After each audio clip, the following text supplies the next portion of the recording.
मोहतरम ख़वातीन और हज़रात, अस्सलाम वालेकुम। मैं उम्मीद करता हूँ कि आप और आपके घर वाले खैरियत से होंगे। आज हम पढ़ेंगे Iran Kuwait war 1990 and the foreign policy of Pakistan. हम उम्मीद करते हैं कि आपको हमारी ये मेहनत पसंद आती होगी। तो चैनल पर बार बार आने के लिए और वीडियोस देखने के लिए आप सभी लोगों का बहुत बहुत शुक्रिया। हम अपनी दुनिया को मुख्तलिफ़ हिस्सों में तकसीम करते हैं कि उसको अच्छे तरीके से स्टडी कर सकें, और साउथ एशिया में मौजूद मुल्क पाकिस्तान की खारजा पॉलिसी की तारीख़ हम आपको पढ़ा रहे हैं। पाकिस्तान एक इस्लामी मुल्क है और हमेशा इस्लामी दुनिया में अमन व सुकून चाहता है।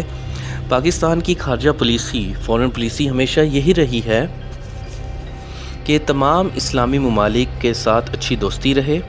पाकिस्तान दो कौमी नज़रिया पर बना। पाकिस्तान का नज़रिया, आइडियोलॉजी इस्लाम है, इस्लामिक आइडियोलॉजी है, इस्लामी नज़रिया हयात है, मसलन इस्लामिक डेली लाइफ है, इस्लामिक कल्चर एंड ट्रेडिशंस हैं।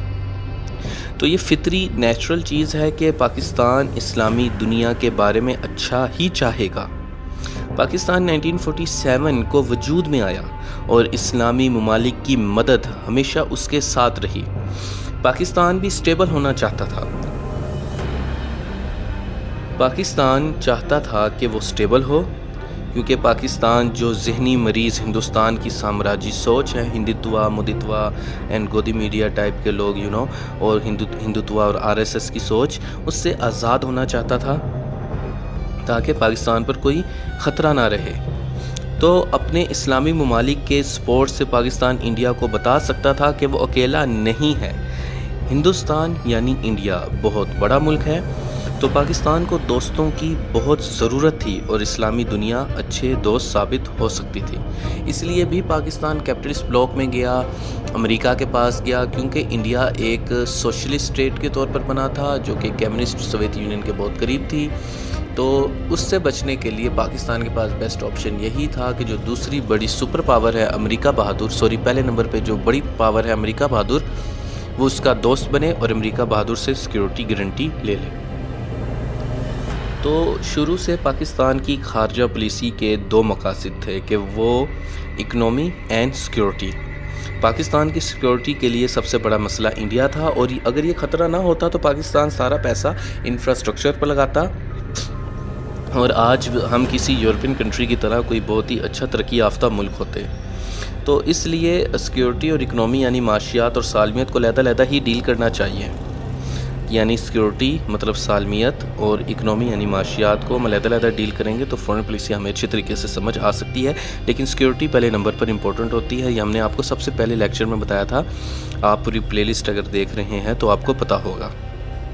तो पाकिस्तान ने हमेशा चाहा कि वो मुस्लिम ममालिक के साथ रहे, उनको करीब रखे। पाकिस्तान अपने इस्लामी नज़रिए की वजह से भी मुस्लिम ममालिक से कुर्बत रखता है। इराक कुवैत जंग 1990 में शुरू हुई और 1991 में ख़त्म हुई, यानी 1990 में शुरू हुई और 1991 को ख़त्म हुई। पाकिस्तान के कुवैत के साथ बहुत अच्छे ताल्लुकात थे। कुवैत पाकिस्तान की माशी इमदाद करता रहा है।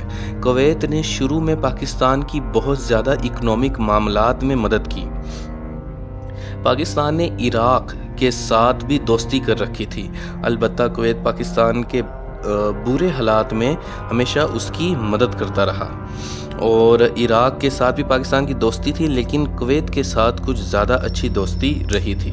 तो गल्फ़ वार के दौरान ये बहुत बड़ा मसला था कि किस मुल्क की तरफदारी की जाए, क्योंकि 2 अगस्त 1990 को इराक ने कुवैत पर हमला कर दिया था और अमेरिका बहादुर ने इराक की मुखालफत की थी। और अब अमेरिका के पास एक मौका था कि सद्दाम हुसैन को सबक सिखाया जाए। तो सऊदी अरेबिया, बरतानिया, अमेरिका बहादुर और बहुत सारे दूसरे ममालिक कुवैत की मदद को आगे थे। 23 फरवरी 1991 को जंग ख़त्म हो गई और इराक के हाथ सिर्फ रसवाई के कुछ नहीं आया कि उसने अपने इस्लामी ब्रादर मुल्क पर क्यों हमला किया। इसकी जो रीज़न वेस्टर्न मीडिया देता है वो तो यही है कि सद्दाम हुसैन की नज़र यही थी कि वो कुवैत पर हमला करे, वहाँ के तेल पर कब्ज़ा करे और फिर सऊदी अरेबिया पर कब्ज़ा करे, और वो एक नया सोवियत यूनियन टाइप बड़ी ताकत बनना चाहता था कि वो तमाम इस्लामी दुनिया की एक वाहिद अकेली सुपर पावर बने और बाद में वर्ल्ड ऑर्डर को चैलेंज कर सके।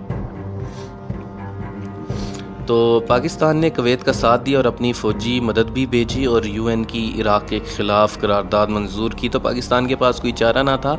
इसके अलावा ऐसा लग रहा था कि सद्दाम हुसैन कुवैत के बाद सऊदी अरेबिया पर हमला कर देगा, जो कि पाकिस्तान का करीबी दोस्त है। तो पाकिस्तान सद्दाम हुसैन की जहरीत के ख़िलाफ़ कुवैत और सऊदी अरेबिया के साथ खड़ा था। 2005 में होने वाले ज़लज़ले अर्थक्वेक में कुवैत वो पहला मुल्क था जिसने पाकिस्तान की इमदाद की थी। दूसरा, पाकिस्तान पूरी दुनिया को ये बताना चाहता था कि वो एक पुरअमन मुल्क है और हमेशा जहरीत के ख़िलाफ़ खड़ा है। कोई अगर बड़ा मुल्क किसी छोटे मुल्क पर कब्ज़ा सिर्फ इसलिए करना चाहता है कि वो कमज़ोर है, छोटा मुल्क है, तो पाकिस्तान उसके ख़िलाफ़ हमेशा आवाज़ उठाएगा। और आम तौर पर यही देखा गया है कि पाकिस्तान हमेशा मुस्लिम दुनिया की जंगों से ख़ुद को दूर रखने की ही कोशिश करता है। अगर हम देखें तो जैसे हम आपको बता चुके हैं कि 2005 के ज़लज़ले में कुवैत ने पाकिस्तान का साथ दिया था।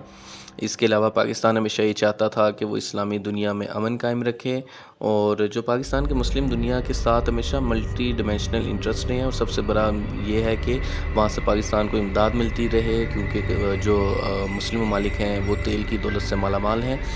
तो पाकिस्तान क्या करता है, कहते हैं कि हम आपके साथ स्ट्रेटेजिक रिलेशन बनाते हैं, हम अपनी आर्मी आपके मुल्क में रखेंगे, वो आपकी हिफाजत करेगी, बदले में आप हमारे यहाँ इंफ्रास्ट्रक्चर वगैरह में इन्वेस्ट करते हैं।